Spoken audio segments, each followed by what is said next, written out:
Bueno, estamos aquí en el programa número 61, Mariano. Llegamos, programa número 61. De Distrito 15, programa del colegio. Y bueno, tenemos una mesa muy especial porque aparte tenemos amigos hoy, ¿eh? Bueno, está con nosotros Alejandra Madormo, que es licenciada en psicología, por supuesto, y es coordinadora de la Comisión de Psicosomática.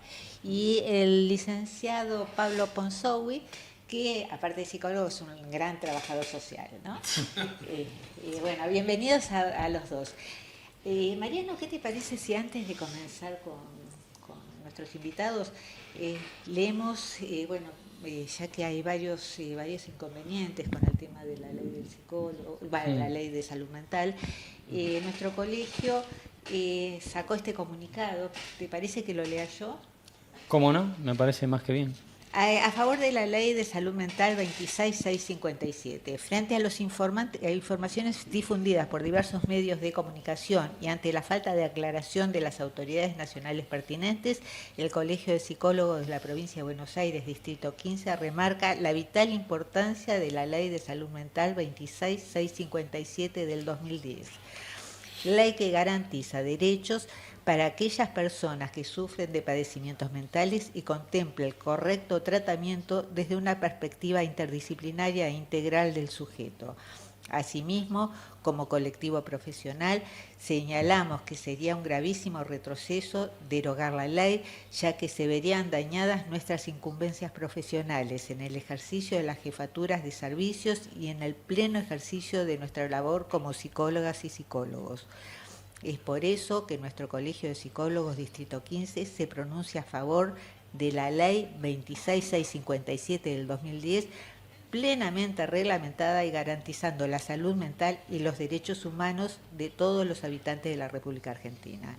Esto lo firma el Consejo Directivo del Colegio de Psicólogos de la Provincia de Buenos Aires, Distrito 15, y bueno, todo el colectivo profesional está de acuerdo, ¿no? Me parece que bueno, que esta discusión que se abrió en función de esto, bueno, va a ser un paso realmente importante para poder seguir manteniendo esto que tantos años costó conseguir. ¿No te parece o no les parece a todos? Sí. Y hablando de salud mental, bueno, yo quisiera también de algún modo que este programa se haga en memoria de Alberto Sandonato. Alberto Sandonato falleció hoy. Era integrante de la comisión de mediación. Yo no lo conocí personalmente. Vos sabés que el año pasado vino y nos acompañó. Una persona muy entusiasta, muy comprometida con la labor de psicólogo, y la verdad que lamentamos mucho esto que ha pasado, ¿no? Digamos, es una etapa de la vida, era un hombre muy joven, y seguramente todos sus afectos y todo el colectivo profesional lo lamenta, ¿no? Sí, me han hecho llegar también palabras profesionales de la comisión de mediación, describiéndolo como una persona muy entusiasta, alegre, muy humilde, y que inclusive hasta ha hecho muy buenos aportes y ha acercado lecturas muy interesantes a la comisión. Así que en memoria de él, ¿no? En memoria de él. Y estamos acá con la mateando. Sí, pero nada es casualidad acá. Claro. Todo es por algo. En realidad, acá, mira, es del Colegio de Psicólogos. Ahí va. Auspicia este mate. A mí todavía no me tocó ninguno. Bueno, a mí tampoco. Todo llega. Llegó el programa 61 o 62, 61. ¿Por qué no te va a llegar un matecito? Muy bien. Allá va, ¿eh? Bueno, Alejandra, contanos cómo fue la jornada de psicosomáticas y que esta jornada tuvo en especial énfasis en el cuerpo del siglo XXI. ¿Qué es esto del cuerpo del siglo XXI? ¿Va cambiando? Bueno, pensamos ese título un poco queriendo comparar qué sucedía en el cuerpo con los fenómenos que se están viendo ahora en la aparición de los cuerpos en plural porque no hay un cuerpo solo, ¿no? Y en comparación con la época de Freud, en el 1800, cuando él es un pionero en este descubrimiento de las histerias, ¿no? Que también eran fenómenos que contencían en el cuerpo y que hasta ese momento eran adjudicadas a otras cuestiones, ¿no? Y él empezó a teorizar a través de sus histéricas, cosas que sucedían en el cuerpo, como los síntomas de conversión. Ahora pensábamos, bueno, ¿qué sucede en estos cuerpos donde se ve mucha lesión, se ve mucha implicancia del cuerpo como soma, a nivel del cuerpo real, ¿no? Que eso es lo que trabajamos en la comisión de psicosomática. Y tuvimos una charla muy interesante con invitados, vinieron del Hospital Álvarez, ¿no? De la jefa de psicoprofilaxis del hospital, que están haciendo todo un trabajo con pacientes oncológicos y con pacientes también ahora en una área muy novedosa para nosotros, como es las operaciones transgénero. O sea, se armó un debate muy interesante porque el Álvarez se está preparando para ser el primer hospital que opere en Argentina. Entonces el equipo de psicoprofilaxis justamente está trabajando ya con ciertos candidatos, digamos, a la operación. Ella nos trajo su casuística, nos trajo el trabajo que están haciendo. Después tuvimos como invitado también a Leonardo Leibson, que es un psicoanalista, profesor de la Cátedra 2 de Psicopatología de la Universidad de Buenos Aires. Y él está justamente terminando de escribir un libro, Los cuerpos del psicoanálisis, donde se interroga, ¿no? Desde la psicosis, desde la psicosomática, desde la neurosis. Así que se armó un debate muy interesante junto con otra invitada que es licenciada en nutrición, ¿no? Cuando ella habló de lo que sucede a nivel de la alimentación y de las cirugías bariátricas, ¿no? Habló puntualmente de ese aspecto y de cómo ella veía en su consultorio el fracaso de la cirugía cuando no era acompañado por un tratamiento psicológico, ¿no? Y que además había que preparar al paciente porque por lo general esos tipos de cirugías provocan un descenso rápido de peso, entonces el paciente muchas veces no se reconocía en el espejo, por ejemplo, ¿no? Bueno, todos esos avatares, digamos, estuvimos conversando el viernes 3 en este espacio, en el colegio, que fue muy grato, ¿no? Quedamos todos muy contentos. Vos habías comentado algo así como que, bueno, que Freud comienza trabajando con esto de darle una significación a estos síntomas somáticos y que, digamos, que tenían como si fuera un valor simbólico, ¿no? Digamos, de alguna forma. Y ahora el cuerpo que se pone en juego en lo psicosomático es real. ¿Pueden pensar un poco por qué pasa esto? Hay diferentes teorías y diferentes líneas, ¿no? Unos autores dicen que hay como un fracaso de lo simbólico en la constitución subjetiva, en la temprana constitución subjetiva, y una falla en esa constitución, entonces, en determinado momento de la vida y frente a algún acontecer que implica una elaboración simbólica, como puede ser una crisis vital, como puede ser una gran crisis de angustia, el sujeto ahí no tiene con qué responder justamente por esta falla, ¿no? A nivel psíquico, en lo simbólico, y responde de una forma automática con el cuerpo. La forma automática de aparición es de la enfermedad, ¿no? Cuando en el consultorio trabajamos con los pacientes en las primeras entrevistas y preguntamos cuándo aparece el debut que hace la enfermedad, por lo general está asociado a algún acontecimiento importante, un duelo, un cambio importante en su vida o una crisis, ¿no? Importante que no pudo resolver en su momento adecuadamente y enferma, ¿no? Eso por un lado. Después, por otro lado, otra vía de investigación es como una consecuencia del ejercicio sistemático de violencia sobre los sujetos. Estamos trabajando ya hace un par de años con la Comisión de Género, viendo cómo aparecen en toda una casuística que manejan la comisión en mujeres víctimas de violencia de género, la aparición de enfermedades psicosomáticas como una consecuencia y es sistemática, ¿no? Entonces también pensamos o trabajamos el arrasamiento psíquico ahí, la imposibilidad de responder siempre desde lo simbólico, ¿no? Queda un borramiento subjetivo y el cuerpo se presentifica, ¿no? Es un área de investigación. Ahora vamos a continuar investigando el año que viene. Armamos un grupo de investigación en la comisión. Invitamos a todos los matriculados a concurrir. Ahora las comisiones están abiertas incluso a otros profesionales de la salud. Así que pueden venir. Vamos a trabajar la incidencia de la pulsión de muerte en las enfermedades autoinmunes, que son las que más se están viendo en los consultorios. Bueno, muy interesante, ¿no es cierto, Mariano? Sí, que para hablar mucho. Estamos a full. ¿Y vos, Pablo? ¿Y yo? Contanos qué es esto de la mateada. Bueno, te dije que ahora lo ibas a tener que escuchar de nuevo. La mateada es un dispositivo que nació, es un dispositivo grupal. El nombre de este emprendimiento es La Mateada Terapia Grupal Comunitaria y Gratuita. Y es así, es grupal, es comunitaria y es gratuita. Aparece después del 2001, cuando con algunos amigos habíamos decidido trabajar una cantidad de horas con la gente que sufría más la crisis, y como producto de eso mi casa se llenó de gente, y en un momento determinado ya no parecía una casa. Y entonces lo llevamos a una institución barrial, comunitaria, la Multiforme en Munro, y ahí hicimos la primera experiencia de trabajo grupal comunitario y gratuito, que después se fue multiplicando y que hoy día ya está por toda la ciudad de Buenos Aires y también en el Gran Buenos Aires, ¿no? Eso es. ¿Y cómo sería un trabajo comunitario y gratuito en esto, ¿no? en esto de salud mental? Bueno, tiene varias aristas diferentes. Por un lado, hay una enorme cantidad, una enorme porción de la población que no tiene contacto con nuestra profesión y que si aparecen intermediarios empieza a contactarse con nuestra profesión, con lo que nosotros podemos ofrecer. Pero en general, digamos, hace pocos años que estos recursos empiezan a estar cercanos a la gente. En los hospitales mismos es difícil y lleva mucho tiempo conseguir turnos, hay mucha demanda, mucha necesidad, y estas son cuestiones que no... Mirá lo de la ley de salud mental, mirá lo que está pasando, son cuestiones que lleva su tiempo, así como nos llevó tanto tiempo pelear por esa ley y por ese reconocimiento, lleva su tiempo que las instituciones tengan lugar.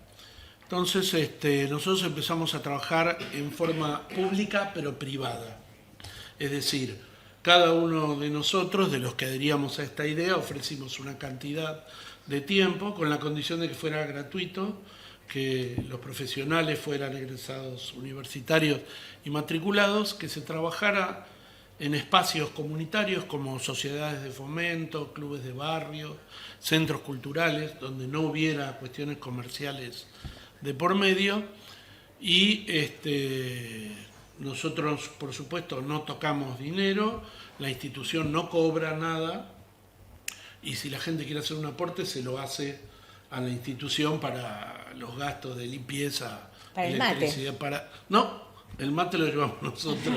Bueno. Vos sabés que yo tengo una vocación por engordar, porque la mateada, a pesar de que viene mucha gente en situaciones muy comprometidas, hay como una generosidad del alimento.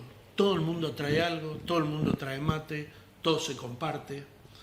Y entonces no es solamente la palabra y las cosas del orden del dolor o del sufrimiento, sino lo que se pone arriba de la mesa, también lo que se comparte. Cuando hablas de la mateada, hablas, entiendo, de un dispositivo. ¿Esto es el equivalente a un grupo terapéutico? ¿Qué diferencias podrían haber? Si Bueno, hay denominadores comunes y diferencias. Te voy a decir, trabajamos en grupo, el coordinador es un psicólogo. No todos los coordinadores que son voluntarios responden a la misma corriente teórica.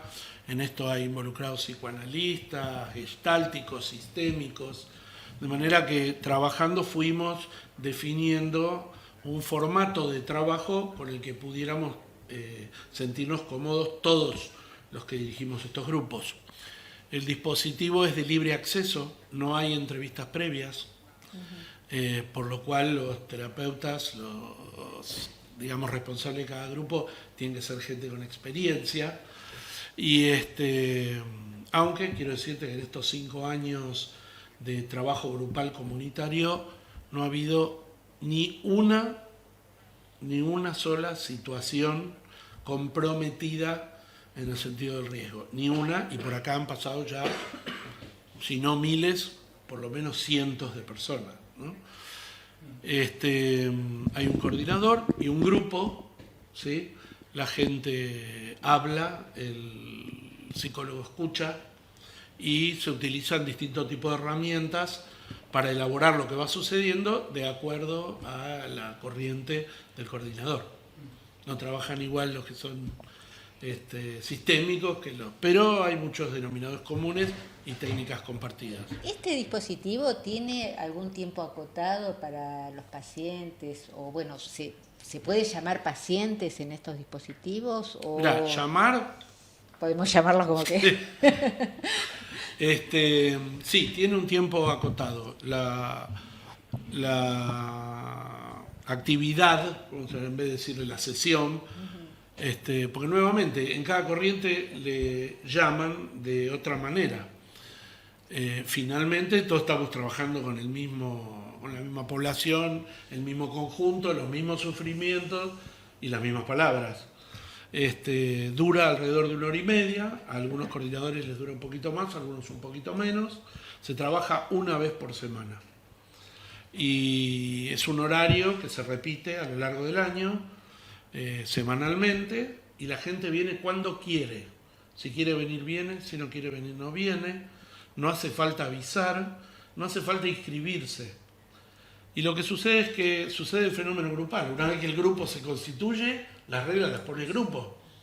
Y la gente no falta porque responde al grupo y el coordinador no reclama nada. Son ellos mismos como grupo los que se van, señalando por qué no viniste, qué te pasó, qué necesitas, qué te hace falta. Por supuesto, en los grupos estos, que a veces son grandes, hay grupos chiquitos de 6 o 7 personas, pero por ejemplo el grupo que yo coordino en este momento, en Carapachay, es un grupo que a veces tiene 22 personas. Es un grupo que sigue la vida de sus miembros. Se repite el 80% de las personas, a veces más. ¿Cómo se trabaja con un grupo de 22 personas? Sí, digamos, me parece como casi inalcanzable en algún punto, ¿no? Mirá, yo también pensaba que no era posible. Yo pensé que era posible jugar con un grupo grande, ¿no? Hacer juegos teatrales, trabajar con cuestiones vinculadas al psicodrama, que aparecieran escenas, no sé si se acuerdan las escenas termidas del coordinador, todas estas cosas del Tato Pavlovsky, que es el man. Y entonces inicialmente yo pensé que íbamos a hacer eso, pero funciona como una sesión grupal y con reglas que parecieran instalarse en el aire automáticamente. ¿Qué quiere decir esto? Hay mucho respeto, hay silencio, la gente se escucha, a veces alguno protesta porque no encuentra su momento para hablar y por supuesto cuando hay esa cantidad de gente hablan 4 o 5. Pero ¿sabes qué pasa? Hay mucho eco de lo que uno escucha en uno mismo. Uno escucha y dice, ese soy yo en tal momento de mi vida, o mirá cómo a él le pasa exactamente lo contrario y yo lo veo desde otro lugar. Entonces hay una dinámica que cada grupo va creando. Y el coordinador, como te dije antes, si es alguien que tiene mucha experiencia, lo maneja con soltura, ¿no? Pablo, no sé, sos como medio revolucionario porque no cobras. Hay como 22. No, si quieren no cobro ahí. No cobras. Está bien. Que nadie se confunda. Bien. No cobras ahí. Son como 22. Van si quieren, si no quieren no avisan. Esta gente... Y van siempre. Y van, claro. Y se siempre. conforma ahí un grupo muy estable. Fuerte. Y te digo algo más, mirá. Con esto de no cobran, a partir de que ellos empiezan a participar de un grupo, empiezan a buscar espacios terapéuticos. Los que no pueden los buscan en sitios estatales y los que no piden derivaciones. Yo creo que nosotros hemos, la mateada, no yo, ha generado trabajo privado para nuestros colegas, una proporción enorme. No, proporción no sirve lo que dije, en una cantidad enorme a lo largo de estos años. Es interesante eso, ¿no? Muy Como un espacio puede ser al mismo tiempo como generador de... ¿Sabes qué pasa? Es que la gente motivos. no sabe a dónde ir, no sabe cuánto cuesta, no sabe... En el colegio hay también lugares a donde nosotros derivamos. Claro. ¿Cómo se llama el programa? Psico. Sí. Red Psico. Y digamos, la gente que habitualmente Dice, yo vengo porque me mandó mi marido. O viene alguien muy golpeado físicamente, puede venir golpeado no físicamente, no estar golpeado emocionalmente, pero viene gente, por ejemplo, que sufrió violencia doméstica o violencia de género, y dice, me mandaron los vecinos, y a partir de ahí pasa un tiempito y te dice, ¿a dónde puedo yo hacer mi trabajo individual? Entonces nosotros llevamos la cartilla del colegio, los nombres de los colegas, hay una cartilla del colegio, si es en provincia, pegada en la pared.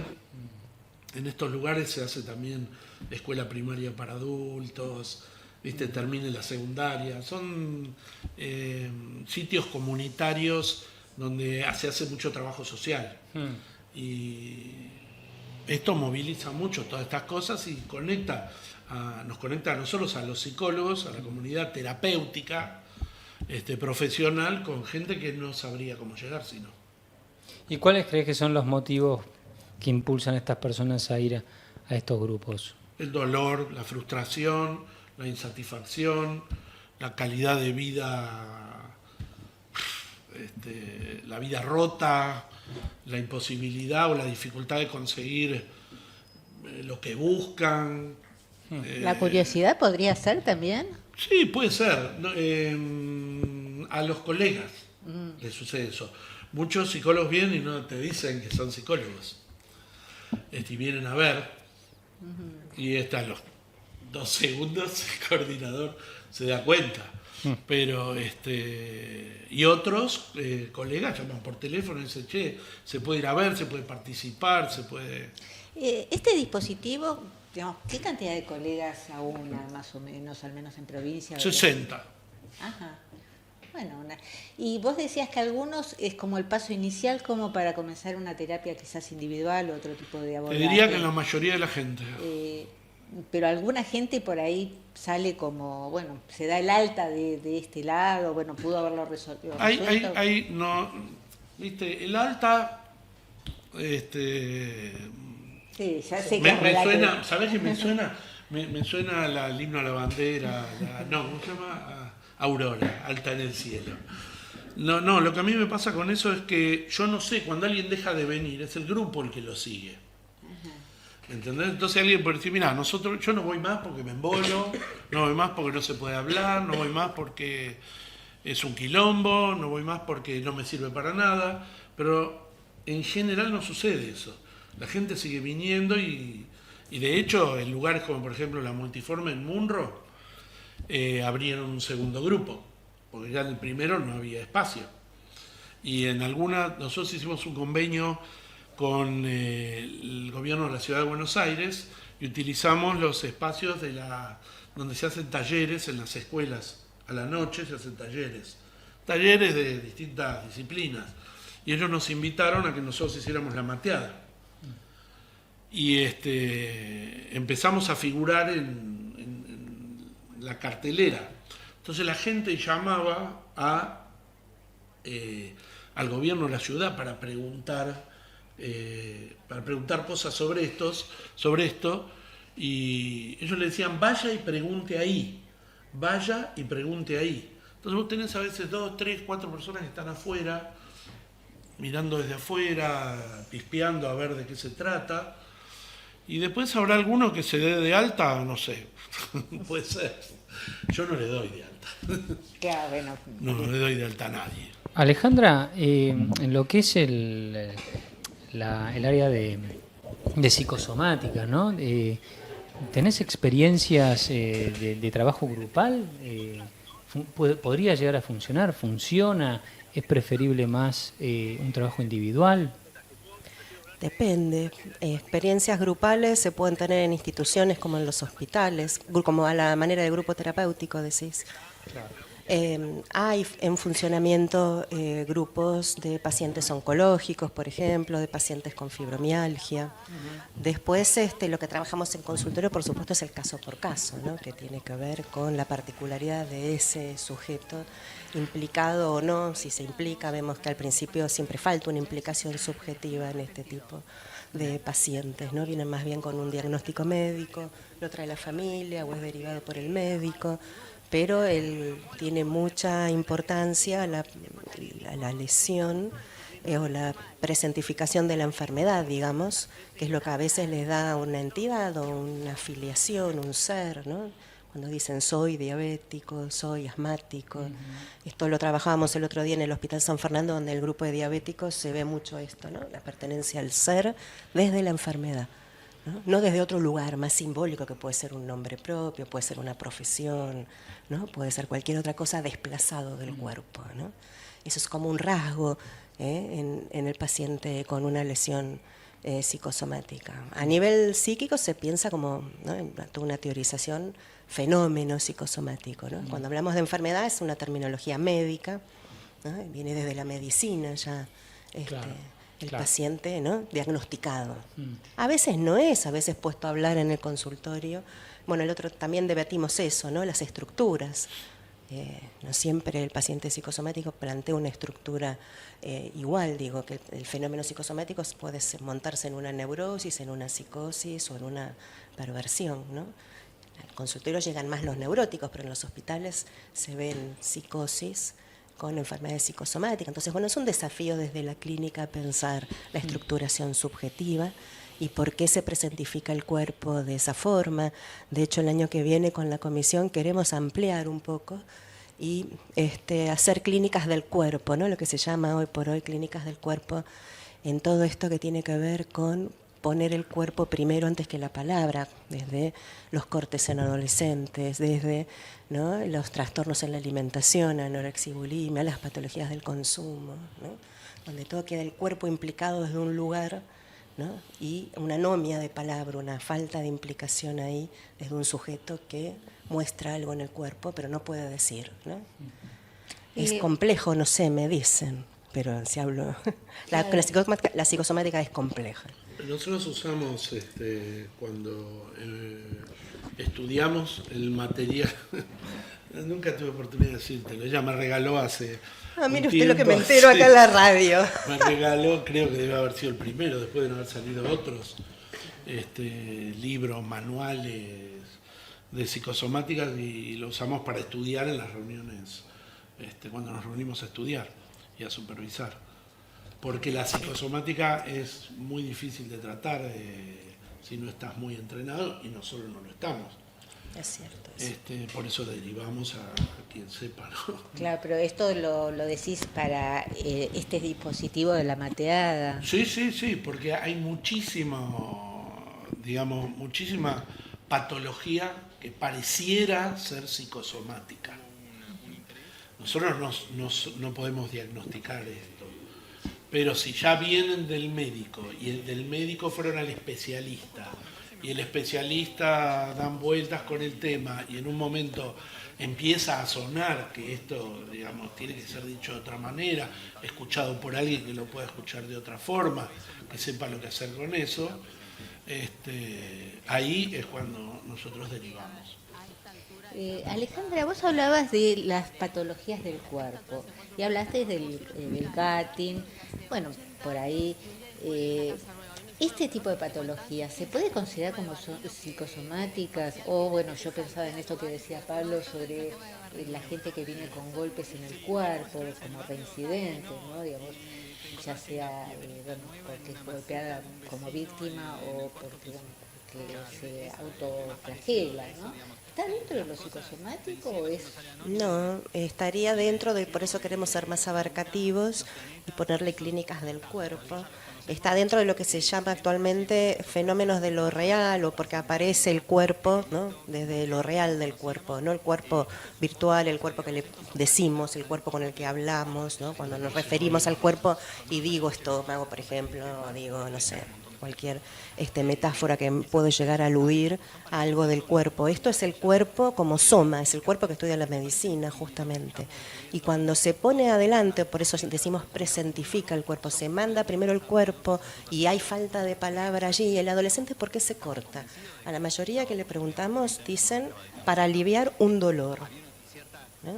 Pero ese dolor primero necesita el alivio en el cuerpo. A partir del corte puede empezar a decir algo, ¿no? si tiene el espacio adecuado, por supuesto. Después por ahí quizás concurre una consulta con un profesional, psicólogo, psicóloga, ¿no? Pero es frecuente el corte en adolescentes donde ahí no hay un otro recurso que no sea el poner el cuerpo, ¿no? Esta frase también que se usa tanto, poner el cuerpo, que es literal, ¿no? Es el cuerpo de verdad, el cuerpo como soma está puesto ahí al frente, ¿no? En esto de... se pueden hacer lecturas, varias, algunos psicoanalistas acuerdan y otros no. Vamos a decir que la comisión tiene una corriente psicoanalítica, digamos, venimos leyendo mucho material, pero nos inclinamos por los textos de psicoanálisis. Algunos psicoanalistas acuerdan en hacer una lectura a nivel sociocultural y otros no, ¿no? También hablando de la anomia que hay en la sociedad en cuanto al nombre del padre, un nombre del padre que está en decadencia, un padre que está caído, una falta de límites, la falta de orden, ¿no? Que se puede ver a nivel social o a nivel familiar, lo vemos mucho, ¿no? En la clínica con adolescentes. Entonces se lo está pensando desde varios lugares, es una clínica muy particular y muy nueva, ¿no? Recién este año, por ejemplo, en la Facultad de Psicología de la UBA se abrió un curso breve, ¿no? Que tenía que ver con psicosomática, justamente haciendo lecturas desde la pulsión de muerte, por ejemplo, ¿no? Entonces, si bien hay hospitales emblemáticos como el Durán, que tienen una unidad donde vienen trabajando hace mucho tiempo la psicosomática, tenemos autores argentinos como Lieberman, ¿no? Como Chiosa en su momento, que hizo toda una teorización sobre psicosomática, después vinieron otros, ahora seguimos a autores como Silvia Amigo, por ejemplo, que tiene textos sobre psicosomática, ¿no? Los psicoanalistas se van pronunciando, digamos, sobre estos fenómenos que nos van llegando al consultorio, pero son cada vez más, ¿no? Lo que llama la atención es cómo el cuerpo queda comprometido en ciertas enfermedades que son graves. A diferencia de la histeria, que es una alteración funcional en el cuerpo, que una vez revertido, esa función se puede recuperar y sin ninguna consecuencia grave, ¿no? Se recupera, hay una inmovilidad en el brazo, se recupera la movilidad del brazo, era una parálisis histérica. En este caso de la psicosomática hay lesión en el órgano o en el cuerpo y no se recupera, la célula está dañada, el sistema inmunológico trabaja mal, el estómago queda perforado por una úlcera, etcétera, ¿no? Esa sería como a grandes rasgos la diferencia y la complejidad y el compromiso en cuanto a la salud y la vida del paciente. En ese extremo tenemos los pacientes oncológicos, donde de verdad están amenazados, ¿no? En su vida, digamos, por la enfermedad, ¿no? Entonces se juegan un montón de cuestiones con eso, ¿no? Con la mortalidad, con la vida, en el cuerpo, cómo es el tratamiento de ese cuerpo. Vos mencionabas los golpes, Susana. Bueno, la línea de la violencia tiene otra línea, ¿no? La línea de violencia ya también tenemos que considerarlo a un nivel también con implicaciones sociales y culturales, y no tanto desde una perspectiva del cuerpo. Sí, se golpea el cuerpo del otro, pero bueno, ahí también hacemos una lectura desde la pulsión, la agresividad hacia el otro que... ¿Y la accidentología? Se los pregunto a los dos. Esto de, la gente que tiene una tendencia como recurrente a esta cosa de los accidentes. Y ahí habría que evaluar las cuestiones inconscientes, ¿no? De ese sujeto, el que se tropieza todo el tiempo, el que se accidenta todo el tiempo. Sí, igual, exacto, pero también puede ser esto que decías de los adolescentes. En la mateada no hay adolescentes, trabajamos solo con adultos, pero en el consultorio sí. Cuando se cortan o se rayan, también, ¿no? El otro día justamente le pregunté a unos chicos qué tenés ahí, me dice, me rayé todo, me rayé. Uh-huh. Y había estado intentando cortarse con un peine, y vos decías, pero primero tiene que ser en el cuerpo para poder ser hablado después. Después dice la frase. Claro. Después puede decir. Hasta que no lo hizo, no lo pudo decir. Porque si no se anticipa, viene y me dice, mirá, la verdad... Claro, no se corta. No. Primero hubo como... a riesgo de equivocarme, como estos actings, ¿viste? Que si vive en un lugar donde hay alguna ley que funcione, no se va a morir con eso, ¿entendés? Pero va a dejar la marca y va a decir, che, mirá lo que está pasando acá. Está bien acting porque está dedicado a otro. Claro, ¿no? dedicado Que a le otro, pregunte, que exactamente. lea qué pasó ahí. Claro, sí, sí. Como diciendo, si no, no me das pelota. ¿No? Traducido. ¿Por qué no puede ir y decirle al otro, tengo problemas, me duele? Porque no escucha el otro. O porque generó un vínculo donde no hay permiso para decir. Entonces, bueno, esto, ¿cuánto lo puedes ignorar? Hasta simplemente por cuestiones no de responsabilidad, sino de culpabilidad, los padres a veces reaccionan. Dicen, bueno, vamos a hacer algo con esto.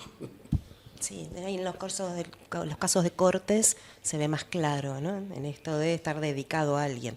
La psicosomática ya es más una cuestión del sujeto consigo mismo, ¿no? Una reversión de la pulsión, podemos pensar teóricamente, de agresividad en vez de estar puesta afuera, ¿no? Se vuelve sobre el cuerpo propio. En este caso de los cortes también, Sí. ¿no? Una bronca, un Sí, dolor, ¿no? No está puesto en palabras, no está dirigido a un otro, pero se pone en el cuerpo, ¿no? Alejandra, una vez yo había leído por ahí que dependía de la lesión. Cuanto más externa, menos comprometido estaba el psiquismo. Y cuanto más interna, o sea, un órgano más interno, estaba más comprometido. ¿Esto es así o es algo de para ti, digamos? No, no hay una lectura como más puntual o que otorga un sentido en esa relación.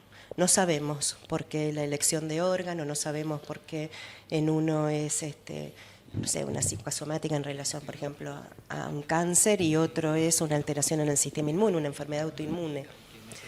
Después se historiza con el caso particular, ¿no? Esto es cuando el otro día hablábamos en una clase, uno cuando escribe teoría corre el riesgo de generalizar y después en el consultorio o en el caso por caso vemos otras cuestiones donde sí importa la historia familiar, sí importa preguntar si hay otras enfermedades o ha habido otros enfermos en su familia, cuándo apareció la enfermedad, en qué momento de la vida del paciente, porque hay líneas de identificaciones, ¿no? En familias de asmáticos y de oncológicos se ve esto. Mi abuelo era asmático, mi mamá es asmática, yo, por ende, pertenezco a esta familia, ¿no? Entonces, Para pertenecer. claro, les da una identidad, por eso decía, les da una identidad, no llamarse Pérez, sí padecer asma, ¿no? Y desde ahí es muy difícil correrlo el sujeto, porque, ¿no? Por esta cuestión de filiación fuerte, con lo cual es una clínica trabajosa, digamos. Sí, ¿no? y trabajar con la curación de eso, yo no lo he visto en el asma, pero los pacientes oncológicos lo he visto todo el tiempo, a lo largo de los años, es una parte del trabajo, es decir, vos no dejás de ser quien sos y te curás. ¿Entendés? O sea, seguís siendo parte de esto si no tenés la misma enfermedad que el otro. La identificación es, a veces viste que la identificación es con los rasgos, en este caso la identificación es con la patología. Y yo para ser como ellos, o tengo ojos azules igual que todos ellos, o tengo cáncer. Bueno, qué interesante y qué inconsciente es esto. Uf. ¿No? ¿No te parece, Mariano? Sí, no, y también pensaba, bueno, cuánta también modalidad y tipo de corte puede haber también, ¿no? Y con distintos motivos y lugares. Sí. Porque siempre hay por lo general hay un corte en algún lugar donde se puede ser ocultado al otro. Sí, habitualmente los lugares son los muslos o son los brazos. Se oculta, pero se oculta a medias, digamos, porque hay una mostración también en algún momento. También tenemos como efecto secundario en los colegios, cuando aparece un caso o dos de corte, después es la identificación histérica, ¿no? Y a la semana hay 10 jóvenes, ¿no? Que empezaron a cortarse, por ejemplo, con lo cual es compleja la situación. Y nos llaman de los colegios para intervenir, y bueno, y hay que hacer estas lecturas diferentes, ¿no? Que algunas son por identificación al compañero y otro es el que debutó o trajo esta modalidad y a ver qué le sucede, ¿no? En el adolescente tiene que haber la relación con los padres claramente. En los adultos también hacemos una lectura de una falla simbólica, ¿no? A nivel de que algo no puede expresarlo de otra forma y se corta el cuerpo, ¿no? ¿Y los tatuajes? Bueno, el tatuaje es toda otra situación particular también. No implica un daño el tatuaje, ¿no? Pero sí está leído como a modo de signo, algo se muestra al otro, pero ahora tenemos toda una cuestión estética, pues está muy de moda, los tatuajes es un tema complejo. ¿Cuánta superficie del cuerpo está tatuada? Si es un tatuaje pequeño, una linda rosa, puede ser una cuestión estética. Otra cosa es tatuarse todo el torso, todas las piernas y cada vez más, ¿no? ¿Qué pasa, ¿no? ¿Qué pasa? ¿Qué significado se le da a la piel? ¿Qué se quiere mostrar? ¿Hay algo que le significa al sujeto? Digo, ahí también caeríamos en el caso por caso, ¿no? Sí, pero y además, sí, siempre caso Siempre por caso. Yo sí. estoy generalizando, como te digo. Pero hay una cuestión de pertenecer y quedar excluido en este momento. No sé si es en este momento. Digamos, en este momento es así. La verdad que no estoy seguro cómo funcionaba hace 20 años. No me acuerdo que fuera algo que a mí me preocupara en el consultorio. Pero ahora los pibes están o perteneces o estás excluido. Y eso no es gratuito. Es muy doloroso, muy doloroso. Todo el despelote que hay con los viajes de egresados y las fiestas de egresados. Y acá entraría el consumo también, ¿no? Totalmente, el consumo. Pero vos sabés que yo haría como un collar con estas cosas. Por ejemplo, el otro día escuché una negociación entre un papá y una hija muy interesante, inteligente, donde él le dijo, mira, vamos a tener que ceder un poquito cada uno. Me dijo, yo te voy a permitir ponerte un arito, pero vos, hasta que no cumplas los 18 años, no te haces ningún tatuaje. Me dijo, ¿por qué? Dice, porque hasta los 18 años es mi responsabilidad, dijo él, le dijo el padre. Después va a ser la tuya. Yo te podré sugerir, vos harás lo que te parezca. Entonces, ¿qué te parece si por ahora te haces el arito y después lo considerás más adelante? Y la piba dijo, sí, está bien, acepto. Uh-huh. Y entonces, si el padre le hubiera dicho, no te haces nada, no te pones el arito, no te haces el tatuaje, no vas al viaje de egresados porque todos se ponen el pedo y se drogan y no sé qué, no vas a esas fiestas donde son descontrol y no hay adultos para que todo no, ¿viste? Todo no funciona. No me acuerdo esa frase extraordinaria de Lacan, donde le dice, todo no o no todo, un poco. ¿No? Y a mí con esa historia me parece que funciona con estos pies porque parece como que aparece un padre que dice un poco de no. Claro, y yo pensaba en esto de lo que decías hace un rato, decían ambos, de la dificultad que por ahí tenemos o tienen muchos papás en escuchar a los hijos y que esta negociación quizás no es más que decir, te estoy escuchando de alguna forma, ¿no? Sí. Pablo, vos habías hablado, recién te estaba escuchando en relación a lo que decía Alejandra, y cuando se usa este dispositivo, ¿se maneja el aquí, el ahora, o hay esta cosa retrospectiva que mi papá, que mi mamá, que cuando era chico? Todo el tiempo, todo el tiempo retrospectivo, uh-huh. Todo el tiempo. Nosotros, como es un grupo, elaborando, aparte es una cosa muy pasional lo que sucede ahí, con tanta gente mostrando descarnadamente lo que le duele y sus historias. A veces alguien cuenta 2 veces la misma anécdota o historia de manera diferente. Y hay un otro que le dice, espera, ¿cómo? ¿No era que tu mamá tal cosa? ¿No era que tu papá tal cosa?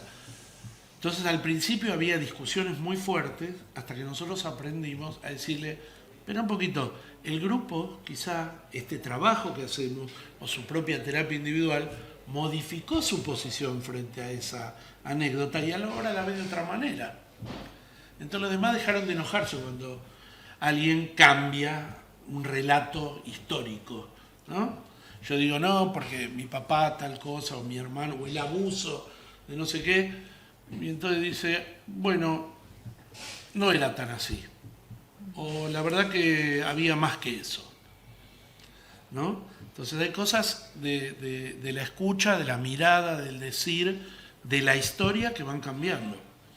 Porque ahí tenés un montón de oídos escuchando. Así que sí, hay mucha historia, mucho decir del pasado. Mariano, entonces quiere decir que lo que recordamos no es objetivo, ¿no? ¿no? Me pareciera como que Pareciera esto que no. que uno pensaba, decir, bueno, me acuerdo textualmente, no es tan así. Qué interesante, ¿no? Esto de que lo mismo se pueda llegar a pensar de varias formas. Bueno, me pasa a mí coordinando, que ellos me corrigen. Yo me tomo libertades que con mis pacientes en privado no hago. Porque como el grupo va cambiando y aparte tenés que mantener atención de tanta gente, uno hace más. El otro día alguien me dijo, hacer un curso de stand-up. Ah, sí. Y ellos me corrigen de mi historia. Pero vos Cosas que contás cosas personales. Sí, yo cuento cosas personales, sí. Yo cuento, viví en el exterior, estudié acá, estudié allá, era mal alumno en esta época y después pude vencer esa historia y me fue muy bien, creí que nunca me iba a casar y después fui tan feliz, lo que fuere. Y me dice, pero el otro día dijiste otra cosa. Y entonces yo paré y dije, ¿qué dije? Y entonces ellos empiezan a discutir lo que yo dije. Y al final, alguno le dice, me parece que eso es tuyo.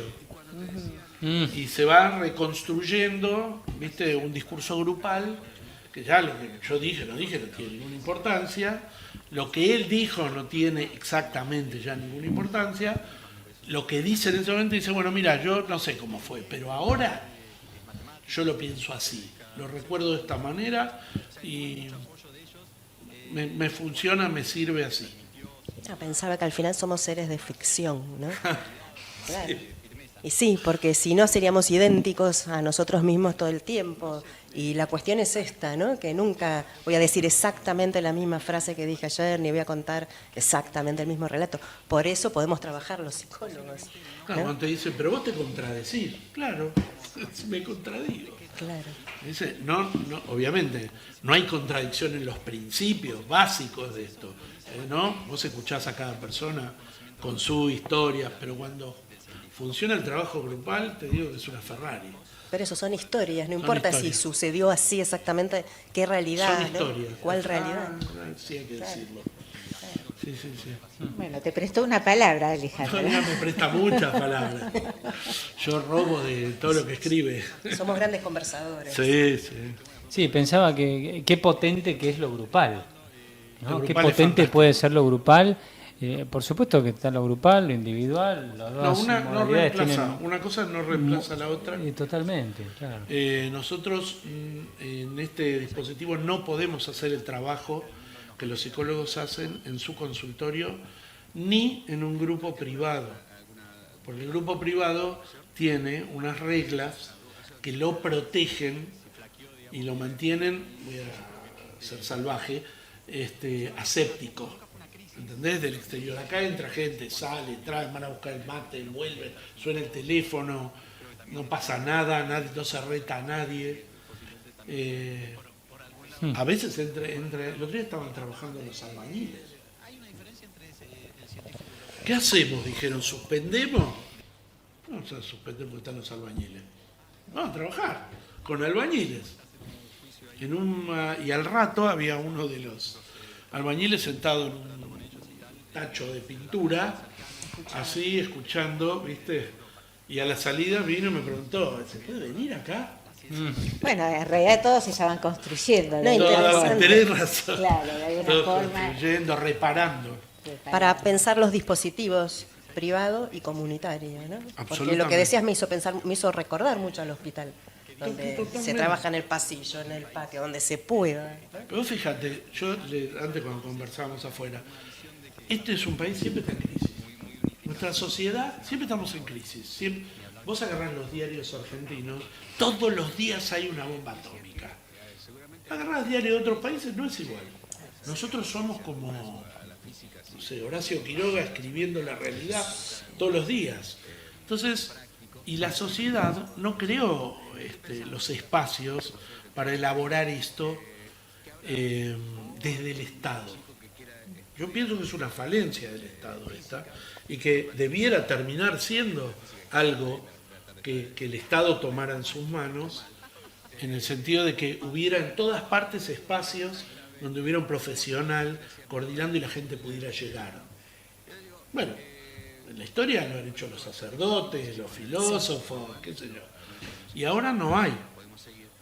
Vos llegás al hospital y decís, yo tengo en este momento un dolor, ¿qué te duele? No, porque mi mamá o mi mujer, eso no te lo escucha nadie ahí. Salvo que pidas un turno, venir dentro de 2 meses, Si quedas en una lista te van de a hacer espera. una derivación. Y así pasa también con las listas, muchas listas de la cobertura médica privada Sí, también. o de, ¿cómo se llama? Las prepagas, las obras sociales sobre todo. Sí, de las obras sociales. Así que yo creo que estos son espacios que los psicólogos estamos creando y que hay que pelearlos, hay que conseguirlos, hay que hacer que el Estado empiece a generar espacios, ¿viste? No solamente para cuando están los grandes dramas, sino antes de que se llegue a los grandes dramas. Hay una cosa de prevención y salud mental, ¿no? En la población, que por otro lado es una gran inversión, porque hay infinito menor gasto previendo y trabajando con la población antes que después. Pero eso nunca se ve, todavía aún no se ha visto. No se ve todavía. Sí. Y fundamentalmente se podría leer una necesidad social de ser escuchado, ¿no? En una sociedad donde todo se vive tan rápido y donde, bueno, hay mucha tecnología y pocas orejas, esto de poder escuchar al otro me parece que es casi una necesidad fundamental. Y no, esta cuestión de la grieta, al margen, digamos, de los actores de la grieta, pareciera ser, viste, como que hay uno gritándole al otro del otro lado, y no se escucha, no hay escucha. Y para que se mantenga la grieta tiene que haber, Tiene que haber no escucha. que no se escuche. Sí, seguramente. Alejandra, vos estabas hablando de las operaciones transgénero. Sí. Contanos algo de lo que se dijo. Digamos, hoy en otro momento te vamos a tener que invitar para que nos adentres más, ¿no? Quedó tan interesado el público y se abrió tan el debate con este tema después que la comprometimos a la licenciada Irma Zurita que venga un día especialmente, vamos a armar un evento desde la comisión para que ella hable, ¿no?, de este trabajo que están haciendo en el Álvarez y comente cómo es, porque realmente es muy novedoso para todos. Es una clínica muy particular y también muy diferente, porque más allá del discurso manifiesto de yo quiero cambiar el sexo, o yo me siento mujer, o yo me siento hombre, o la ley me ampara o me habilita para poder realizarme esta operación, una vez puestos a trabajar, nos contaba ella, los candidatos que tienen actualmente son 12, aparecen un montón de cuestiones en el tratamiento, ¿no? Empiezan a trabajar psicoprofilácticamente, no es cualquier operación el cambio de género, es donde se toca lo real del cuerpo, volvemos, ¿no?, a lo real, a la base material también del inconsciente, que es el cuerpo con el que nacemos, es biológico, ¿no? Y es una operación irreversible, si se opera, ¿no?, puede volver otra vez al sexo anterior, ¿no? Y todas las cuestiones que se juegan desde las identificaciones, desde las posiciones más ínfimas o más primarias o más grandes, ¿no?, desde ser hombre o ser mujer, todo lo que implica para ese sujeto, para la familia, para la sociedad. El cambio de nombre, primero se comienza con un cambio hormonal y ya ahí hay cuestiones que se ponen en juego, ¿no? Empiezan a tomar hormonas, cambia la voz, por ejemplo. Y entonces nombraba un caso donde lo llamé por teléfono a mi papá y no me reconoció la voz. Ahora, qué interesante esto que vos decías, si una operación de un cinturón gástrico puede llegar a ser como difícil si no hay un tratamiento psicológico por el cambio abrupto, ¿no?, que va a haber un descenso tan rápido, ¿cuánto debe ser difícil esto donde, bueno, ya es otro, digamos, no es solamente el mismo pero más delgado, ¿no?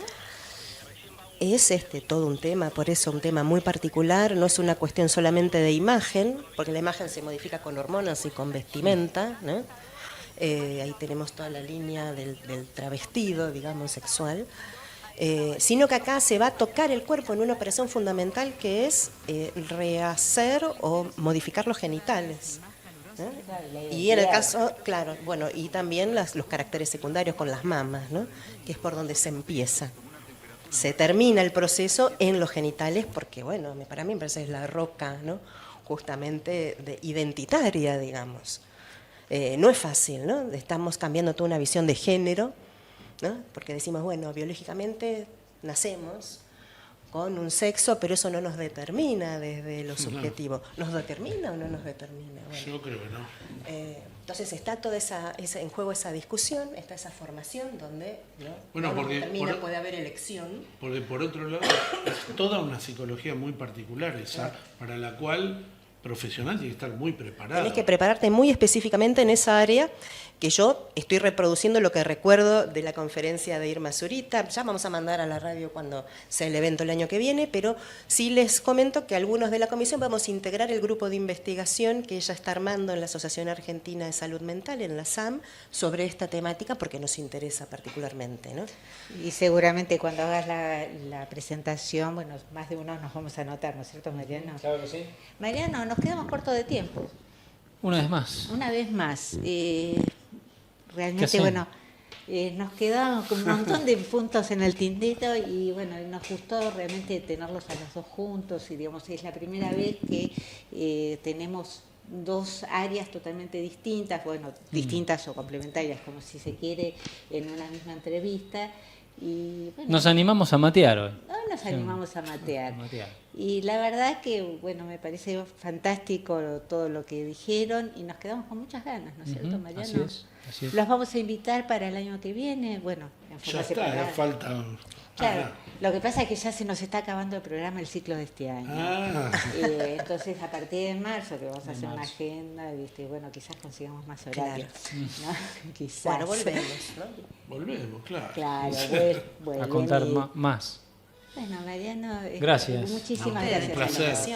a la conversación. Bien. Hasta la próxima. Hasta la próxima. Muchas Será, gracias. bueno,